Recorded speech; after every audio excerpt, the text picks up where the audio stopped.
내일이면은 6.25가 일어난 지 70주년이 되는 날이에요.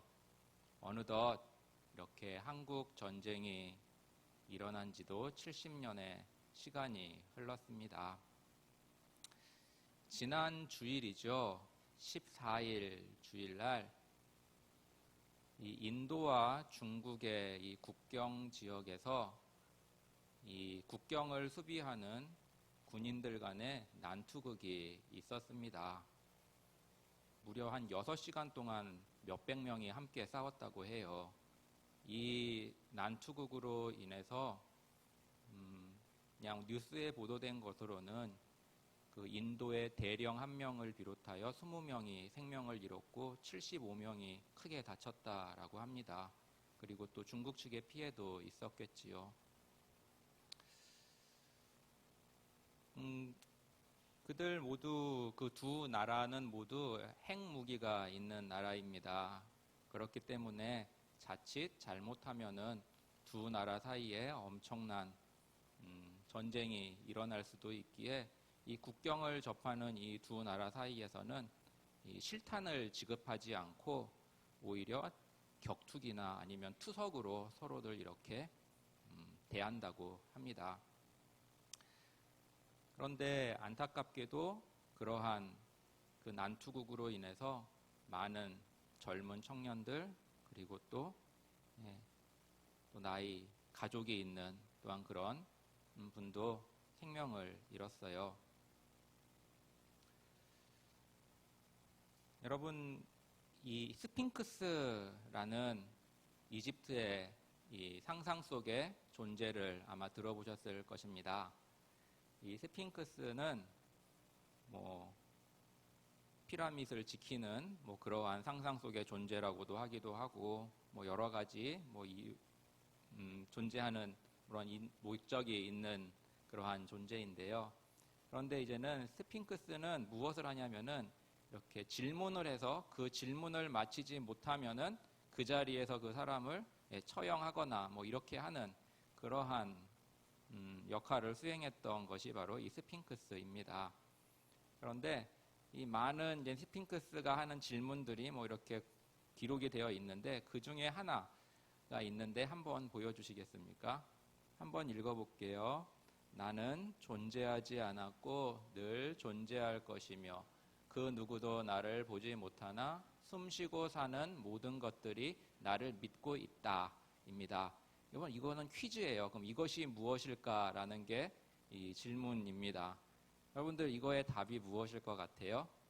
다시 한번 읽어드릴까요? 나는 존재하지 않았고 존재할 것이며 그 누구도 나를 보지 못하나 숨쉬고 사는 모든 이들이 나를 믿고 있다. 무엇일까요? 이게 존재하지 않았는데 늘 존재할 것이며 그 누구도 나를 보지 못하나 숨쉬고 사는 모든 이들이 나를 믿고 있다. 것들이 나를 믿고 있다라는 것입니다. 답은 무엇이냐면은 내일입니다. 내일. 존재하지 않았으나 존재할 것이고 보지 못하나 숨쉬는 모든 이들이 나를 믿고 있다. 내일이지요. 네. 그 14일 날 주일날 그 난투극으로 인해 목숨을 잃었던 많은 그 군인들에게 있어서 그들은 그 일이 일어나기 전까지는 내일을 기대하고 있었을 것입니다. 내일 무엇을 해야지, 내일 어떤 일을 해야지, 또 계획도 있었고 무엇인가를 다 하려는 것들이 있었을 거예요. 그런데 그들에게 결국 내일은 오지 않았습니다. 이것은 사실 우리 모든 인생에게 해당되는 것이기도 해요. 우리가 내일을 믿고 있습니다. 나에게도 내일이 오겠지. 모두가 가지고 있는 마음이에요. 하지만 사실 그 내일을 주시는 분은 우리 주님이심을 우리가 기억하면 좋겠습니다. 주님께서 허락하지 않으신다면 언제라도 우리는 내일을 보지 못하고 이 세상을 떠나는 작별해야 하는 존재들이 바로 우리들이에요. 우리들뿐만이겠습니까? 우리의 어린 자녀들도 그렇고 그렇지 않습니까? 우리 담임 목사님께서 지난 주일날 설교하셨던 그 학대받은 소년들, 어린아이들에게 있어서도 결국 내일은 오지 않았던 그 친구들도 있었어요. 그렇기에 오늘을 주신 우리 하나님께 감사하며 우리가 오늘을 소중히 하는 그러한 마음으로 살아가는 것이 성도의 그러한 삶의 자세가 아닌가 싶습니다. 오늘 우리는 이 본문을 통해서 세 가지를 저는 말씀드리고 싶어요. 첫 번째는 우리가 살고 있는 세상은 늘 그래왔다입니다. 우리가 살고 있는 세상은 늘 그래왔다. 두 번째는 예수님 안에 지혜가 있습니다. 그리고 세 번째는 우리의 갈 길을 가야 합니다. 입니다. 이 세 가지 소주제에서 여러분들이 들으셨듯이 그러한 내용들을 저희들 잠깐 여러분들과 함께 나누려고 합니다. 그럼 오늘 본문의 1절을 잠시 보면 좋겠습니다. 1절입니다. 그때에 내 민족을 호위하는 대군 미가엘이 일어날 것이요 또 환란이 있으리니 이는 개국 이래로 그때까지 없던 환란일 것이며 그때에 내 백성 중 무릇 책에 기록된 모든 자가 구원을 얻을 것이니라. 아멘. 다니엘서의 큰 주제는 인간의 나라는 멸망하나 하나님의 나라는 영원하다라는 것이 다니엘서의 큰 주제입니다. 이 성경과 역사에서 보면은 수많은 강대국들이 일어났습니다. 바벨론, 페르시아, 그리고 헬라, 로마 등등이 세계를 그렇게 주름잡았던 패권 국가들이었어요. 그 당시 그 나라들의 절정기에 있었을 때는 사람들은 어느 누구도 이 나라들이 멸망할 것이라는 생각을 거의 하지 않았을 것입니다. 마치 오늘날 우리가 미국을 생각하는 것 같다고 생각하면 될 것 같아요. 그러나 성경과 역사를 보면은 우리는 그렇게 강했던 나라들도 결국은 역사 속으로 사라지고 마는구나 라는 것을 우리는 인정할 수밖에 없습니다. 다니엘서는 구약의 요한계시록이라고 불리우기도 하는 책입니다. 왜냐하면은 이 다니엘서에 기록되어 있는 여러 가지 환상들이라든지 아니면 형상들 그리고 날에 관한 이야기들 그리고 숫자들 이러한 것들이 우리에게 있어서 생소하기도 하고 또 낯설기도 하고 그리고 또 여기서 말하는 또한 이야기들이 미래에 관련되었다고 말을 하기도 하기 때문에 우리는 이러한 다니엘서를 가르쳐서 이 구약의 요한계시록이라고 말을 하는 것이죠. 다니엘서는 이 다니엘의 일생을 다루고 있는데 이 다니엘서가 언제 쓰여졌냐? 다니엘의 초반기에 쓰여졌을지 아니면 다니엘의 중반기에 쓰여졌을지 아니면 다니엘의 후반기에 쓰여졌을지 이거에 대해서 생각해 볼 때 다니엘의 그 모든 인생을 다루는 것으로 보아 우리는 다니엘 인생에 걸쳐서 이 한 권의 다니엘서가 기록되었을 것이라고 생각해 볼 수 있습니다. 그런데 다니엘서가 조금 다른 성경과 특이한 점이 있다면은 두 가지 언어가 서로 번갈아 가면서 쓰였다는 것이에요. 무슨 언어와 무슨 언어가 쓰였을까요? 하나는 히브리어이고요. 다른 하나는 아람어입니다. 그래서 히브리어는 다니엘의 모국어인 그 유대 민족들의 언어였고요. 그리고 아람어는 그 당시에 공통어, 세계적 공통어였던 그 언어가 바로 아람어였어요. 그런데 이 다니엘서 1장은 히브리어로만 기록이 되어 있습니다. 순수 히브리어로만 기록이 되어 있어요. 이 1장에 기록된 내용은 뭐냐면 다니엘이 어린 나이에 바벨론의 포로로 끌려와 그 있었던 일들의 일련의 사건들이 1장에는 기록되어 있습니다. 그것들은 이제는 다니엘이 또한 그 당시의 포로들이 바벨론으로 끌려온 지 얼마 안 됐던 시간이기에 그러한 아람어라든지 공통어에 생소했던 때가 바로 그 당시였습니다. 그래서 1장은 그런지 다 히브리어로 적혀 있어요. 근데 2장부터 7장까지는 아람어가 주로 쓰여져 있습니다. 근데 내용 또한 이 내용이 다니엘 한 사람에게 집중된 게 아니라 초점이 세계적인 것에 초점이 맞춰져 있습니다. 이것은 학자들은 이것을 이제는 미루어서 무엇이라고 말하냐면 이제 다니엘이 어느 정도 그 바벨론이란 제국에 적응을 하였고 그리고 그 당시의 주 독자층들이 바빌론에 적응한 그러한 유대인 독자들, 그래서 바벨론에 이제 상당히 적응하여 그들의 언어들도 만국 공통어인 아람어를 쓰는 그러한 독자들을 1차 대상으로 하여서 기록된 것이 바로 2장에서 7장까지의 내용이다라고 말을 하고 있습니다. 그리고 나머지 8장에서부터 그리고 마지막인 이 12장까지는 이제 히브리어가 주가 되어 쓰였습니다. 그래서 이것은 무엇을 의미하냐면은 그 마지막 때, 이제 그때는 또 다니엘의 나이도 꽤 되었을 때예요. 그래서 이것은 무엇을 의미하냐면은 이젠 이스라엘이 겪게 될 앞으로의 이런 그 회복과 그리고 포로에서의 귀환, 그리고 이스라엘이 어떠한 하나님의 나라로서 수행해야 할 그러한 사명들, 이런 것들을 하나님께서 이제는 그 독자들에게 이렇게 말씀하고 보여주고 있음을 이제는 보여준다라고 이렇게 말하고 있습니다. 그리하여 이 다니엘서는 이렇게 하나님은 이스라엘 히브리 민족의 하나님뿐만이 아니라 세계적인 하나님이시고, 그리고 또 마지막 부분에 가서는 이제 하나님께서 그 택하신 이스라엘 민족의 그 미래와 그 앞으로의 일들은 하나님 손에 달려있고 하나님의 주권하에 있기 때문에 너희들은 내 뜻이 이루어지는 것을 바라보며 나를 따르라, 하나님의 말씀에 또 하나님의 백성으로서의 삶을 살아가라 라는 그러한 내용을 이제는 말씀하고 있다고 우리가 보면 될 것 같습니다. 우리는 환란의 때가 1절에 보면은, 다시 한번 1절을 한번 읽어볼까요? 다니엘서 12장 1절입니다. 시작. 그때 내 민족을 호위하는 대군 미가엘이 일어날 것이요 또 환란이 있으리니 이는 개국 이래로 그때까지 없던 환란일 것이며 그때 내 백성 중 무릇 책에 기록된 모든 자가 구원을 얻으리라. 아멘. 우리는 환란의 때가 언제인지, 특히 이제는 우리 믿는 사람들은 이 환란의 때, 종말의 때가 언제인지 궁금해하는 마음이 조금은 있습니다. 그런데 사실 이 인류 역사에서, 그리고 또 기독교 역사에서 우리 기독교인들에게 환란은 수도 없이 많았어요. 오늘날도 이 환란은 계속되고 있습니다. 무슬림이 지배하는, 무슬림 종교가 주를 이루는 중동이나 아프리카 국가들의 많은 나라에서는 지금도 선교사님들 또한 소수의 그리스도인들, 성도들이 많이 핍박을 받고 있어요.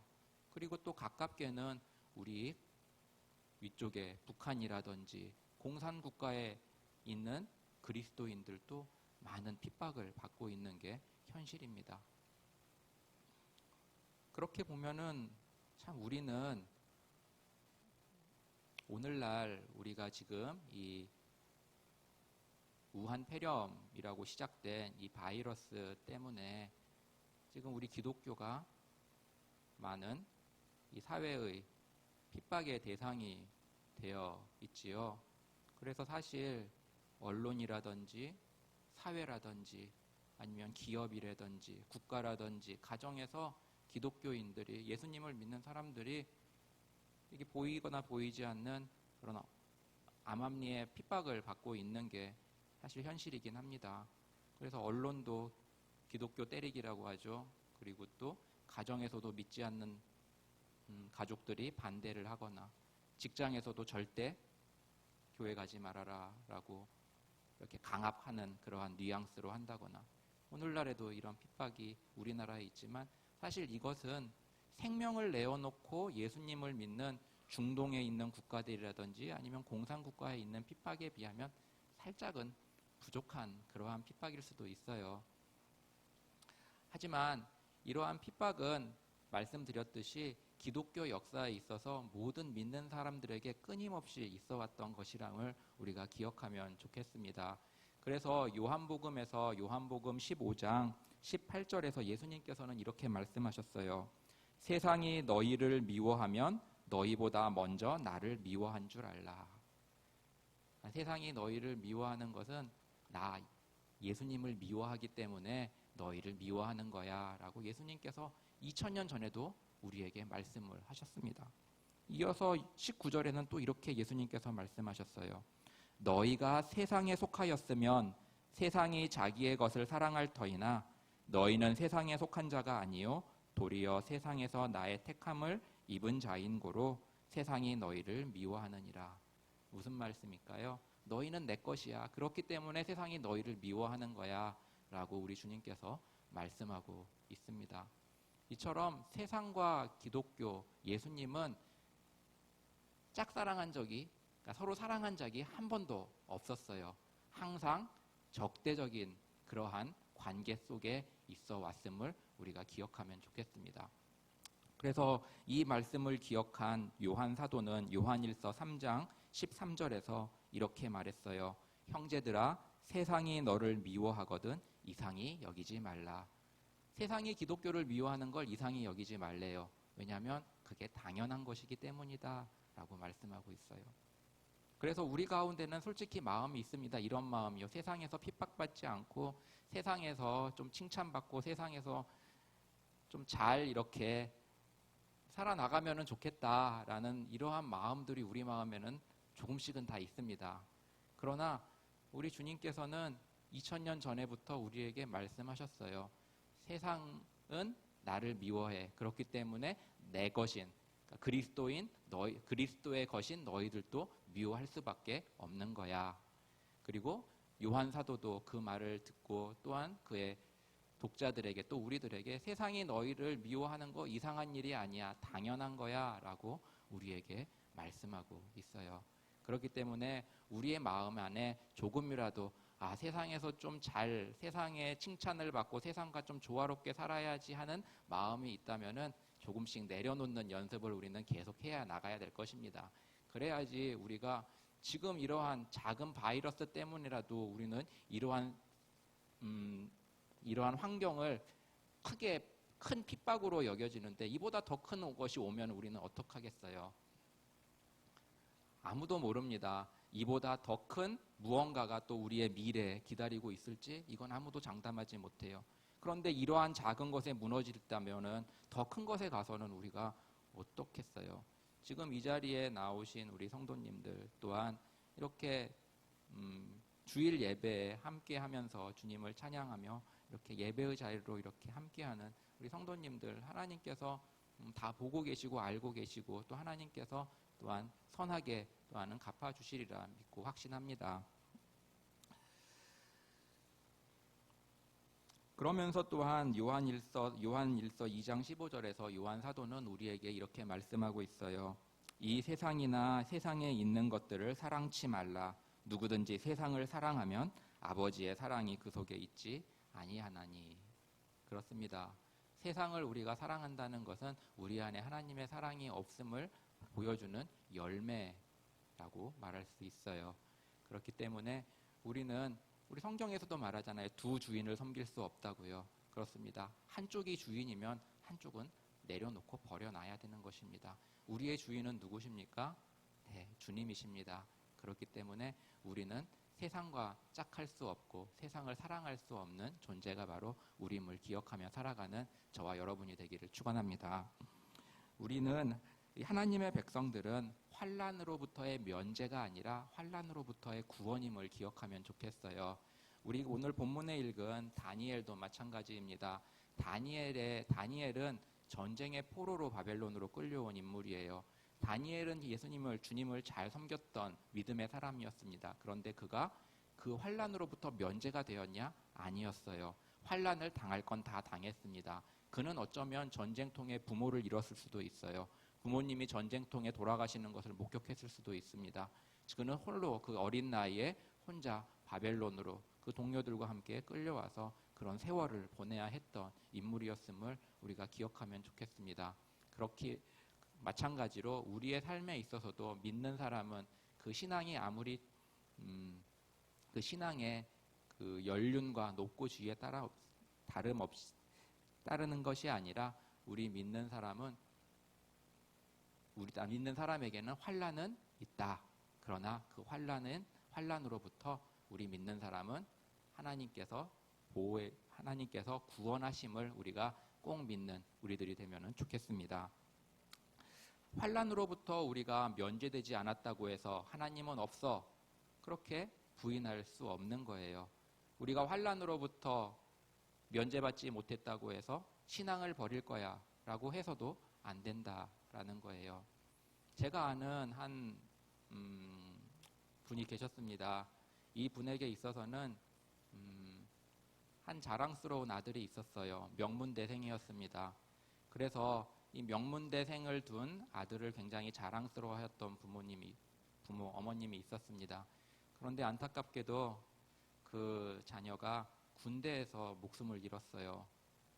장래가 촉망되는 명문대생, 그것도 공대생으로서 촉망되는 그 아들이 목숨을 잃었다는 그 충격에 그 어머님은 굉장히 힘들어했습니다.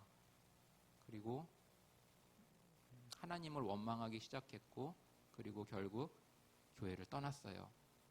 모르겠어요. 지금은 다시 돌아오셨을진 모르겠지만 바라기는 정말 다시 주님 품으로 다시 돌아왔기를 바랄 뿐입니다.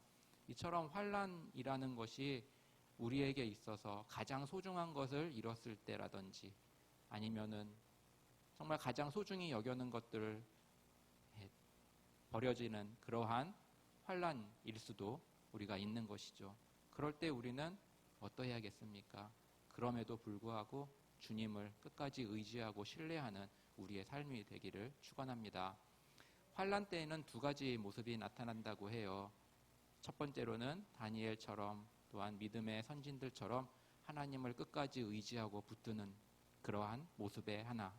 다른 하나는 내일 죽을 거 오늘 즐기자 하는 그러한 자기의 중심의 삶이 그것입니다. 사실 세계 1차, 2차 대전이 있었을 때 많은 사람들에게 스며든 사상이 바로 이거였다고 해요. 특히 군인들에게 있어서 어차피 내일 죽을 것 오늘 즐기자. 그래서 그들은 하루하루를 방탕하고 허랑되고 그렇게 자신의 욕망을 따라서 삶을 하루하루를 보냈다고 합니다. 그러나 반면 이러한 가운데서도 하나님만을 끝까지 믿고 섬기는 사람들이 있었음을 우리는 기억하면 좋겠어요. 우리는 어떤 사람이 되어야 할까요? 그렇죠. 늘 하나님을 섬기며 의지하는 우리가 되어야 할 것입니다. 첫 번째 주제였죠. 세상은 언제나 늘 그래왔다입니다. 우리의 삶의 끝날까지 우리 자녀들의 삶도 마찬가지예요. 안 변합니다. 세상은 언제나 예수님을 믿는 예수님의 소유인 우리들에게 있어서 적대적일 것입니다. 그리고 그것은 이상한 것이 아니라 당연한 것이에요. 그것을 당연하게 여기고 무조건 주님을 의지하고 따르는, 주님을 신뢰하는 우리 모두가 되기를 주님의 이름으로 축원합니다. 두 번째입니다. 두 번째는 예수님 안에 지혜가 있다입니다. 본문 3절과 10절, 3절과 10절 한번 같이 읽어보도록 하겠습니다. 시작.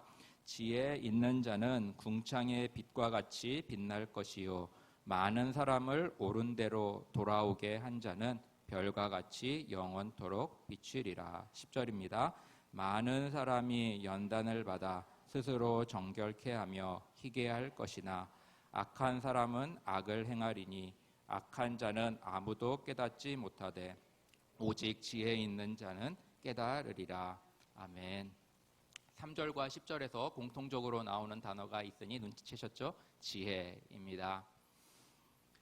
네.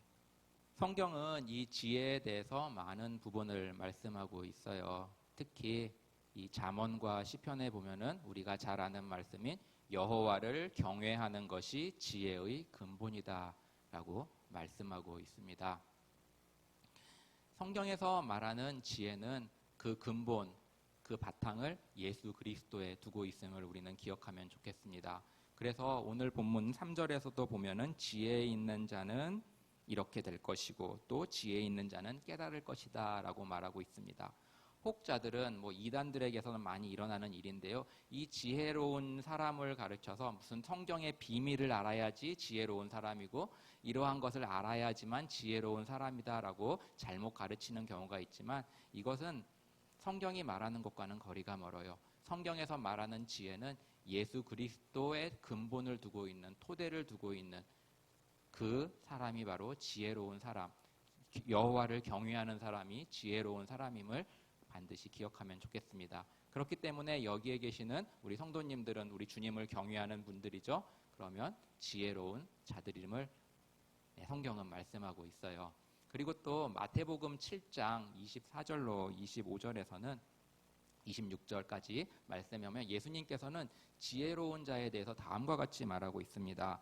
마태복음 7장 24절에는 이렇게 말씀하고 있어요. 그러므로 누구든지 나의 이 말을 듣고 행하는 자는 그 집을 반석 위에 지은 지혜로운 사람 같으리니.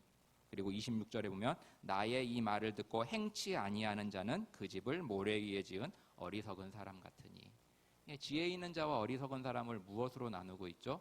하나님의 말씀을 듣고 행하느냐 아니면 그렇지 아니하냐로 나누고 있습니다.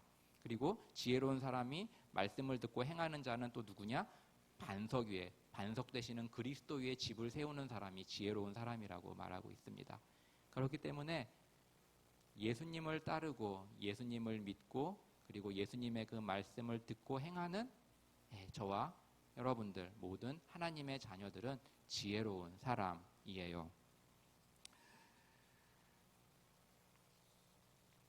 그러면 이 지혜 있는, 그러니까 지혜를 가진 자가 바로 성도들일진데 무엇을 말씀하고 있냐면은 이 환난의 때 그리고 또 이 마지막 종말의 때에 대해서 하나님께서는 그것을 이렇게 이제는 우리 믿는 사람들이 알 수 있게끔 하셨음을 우리에게 말씀하고 있는 것입니다. 그렇기 때문에 우리가 삶을 살아가면서 이 환난과 그리고 또 종말에 대해서 너무 연연할 필요는 없어요. 그러면서 또한 종말에 대한 계시가 담겨 있는 강론이 있으니 와서 들어라 이런 것에 미혹될 필요도 없는 것이죠. 왜냐하면 하나님께서는 예수님 믿는 사람들에게 이미 나타내질 것은 보여주셨음을 우리가 알게 되는 것입니다. 그래서 여기서 이어지는 게 바로 세 번째입니다. 우리의 길을 가야 합니다. 이에요.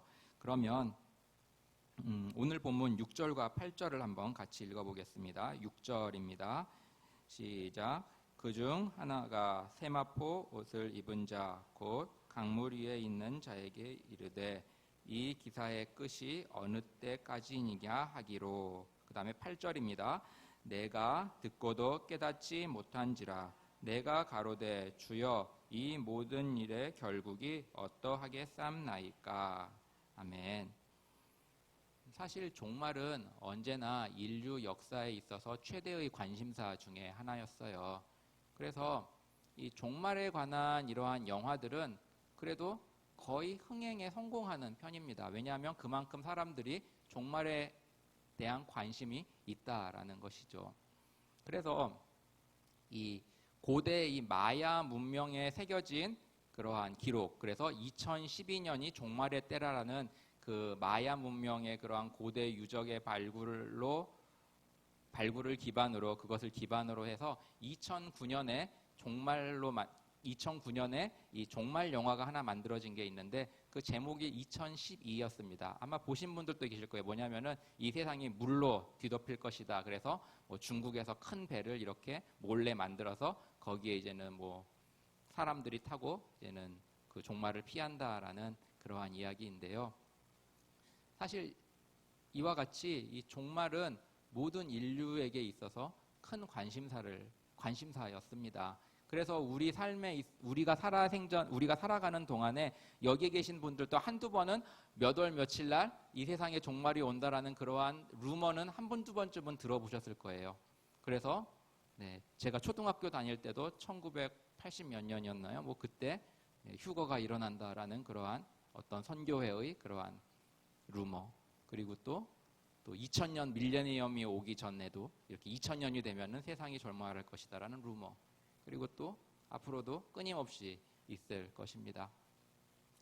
그런데 오늘 본문에 보면은 다니엘도 이것을 궁금해해서 물어봅니다. 그래서 오늘 8절에 보면은 가로되 내 주여 이 모든 일의 결국이 어떠하겠삼나이까. 다니엘도 물어봐요. 종말의 때가 언제이고 무슨 일이 일어날까요? 라고 물어보았습니다.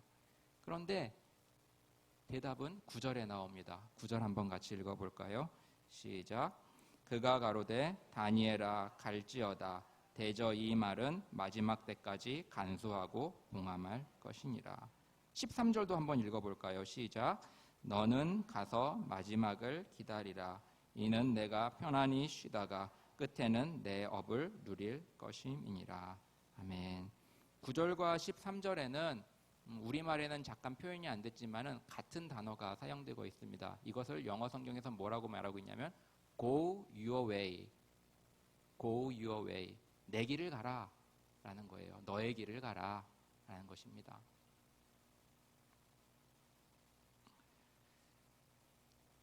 다니엘의 이 당시의 나이가 80세를 넘었던 나이입니다. 여기 계신 우리 성도님 중에 80세 넘으신 잘 모르겠습니다. 네, 다니엘의 나이가 80세가 넘었을 그의 임종을 가까이 두고 있었던 얼마 상해가 남지 않았던 그때 다니엘이 물어보았어요. 주님, 그때가 언제이고 무슨 일이 일어날까요? 다니엘은 자기가 들어도 아마 그냥 묵묵히 함구하고 있어야지 그런 생각을 했을 수도 있죠. 그냥 나만 알고 있어야지. 하지만 주님께서는 다니엘에게 뭐라고 말씀하시냐면 Go your way. 내 길을 가거라 라고 말하고 있습니다. 무엇이죠? 너 하루하루 그냥 충실히 살아 라는 말이에요. 우리가 종말의 때를 알면은 어떠할까요? 만일 온 세상에 종말의 때가 몇 월 며칠이라고 선포가 되면은 어떻겠습니까? 아마 이 세상은 큰 혼란이 일어날 거예요. 왜냐하면은 다 자기의 일을 놔버릴 것이기 때문입니다. 우리도 마찬가지예요. 우리도 종말의 때가 3일 후다 그러면은 어떠시겠어요? 지금 가지고 있는 돈 아마 다 쓰시기에 바쁘실지도 몰라요. 근데 우리만 그렇겠습니까? 모든 사람이 다 그렇겠죠. 그러면은 우리가 식당을 가도 요리해 줄 사람이 아무도 없어요. 왜냐하면 그분도 요리해 주는 요리사도 자기 쓰러 가야 되니까요. 그리고 비행기 조종하시는 항공사 조종분들도 자기 쓰러 가야 되니까는 모든 세계가 다 혼란이 돼버릴 것입니다. 어느 누구도 서비스를 하려고 하지 않을 거예요. 왜냐하면 자신을 위해 다 하려고 할 것입니다. 이처럼 종말의 때를 우리가 알게 되면은 우리는 어떤 일을 행하냐면은 바로 우리에게 주어진 오늘을 놔버리는 그러한 삶을 살게 되는 거예요. 근데 하나님께서는 그것을 원하지 않으셔요. 하나님께서는 오늘 하루하루를 충실하게 사는 것을 원하십니다. 지난 설교 시간에 담임 목사님께서 말씀하셨죠. 존 웨슬레라는 정말 감리교의 창시자 위대한 경건한 분이 있었습니다. 그분에게 물었다고 하잖아요. 당신의 일생이 내일 끝나면은 어떻게 내일을 살겠습니까? 그럴 때 존 웨슬레는 말했습니다. 내일도 오늘처럼 살 것입니다. 그래요.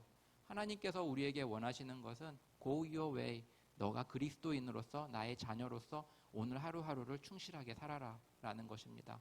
그것이 바로 우리가 해야 할 도리이고 본분임을 말하고 있어요.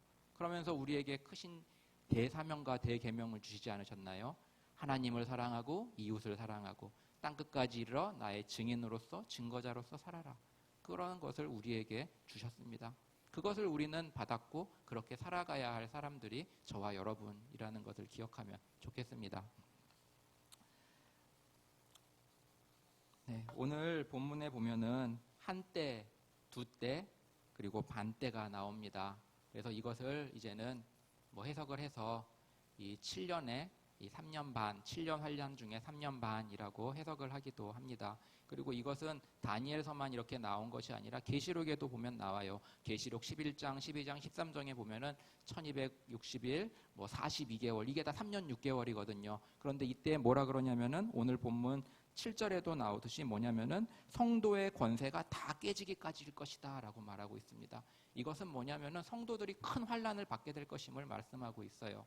그리고 사실 우리가 이 3년 반, 42개월 아니면 1260일 이렇게 이제는 숫자로는 되어 있지만 사실 이것이 실제적인 숫자인지 아니면 상징적 숫자인지는 사실 모릅니다. 왜냐하면 계시록에도 인맞은 자 14만 4천이라 그러는데 저희는 아무도 이 14만 4천이 문자적인 14만 4천이라고 믿지 않습니다. 성경도 그걸 말하고 있고요. 그럼 우리 마찬가지입니다. 이 한때, 두때, 반때, 3년 반 또는 그 시간 동안 이 상징하는 것이 문자적인지는 아니면 상징적인지 모르겠지만 중요한 것은 이거예요. 성도들이 큰 환란을 당할 때가 있다라는 거예요. 그리고 그 환난을 끝까지 견디는 자는 승리하리라라는 말씀입니다. 그런데 사실 장담할 수가 없습니다. 만약에 문자적인 3년 반이라 할더라도 3년 반 그 기간 안에 순교하는 사람들도 분명히 있을 거예요.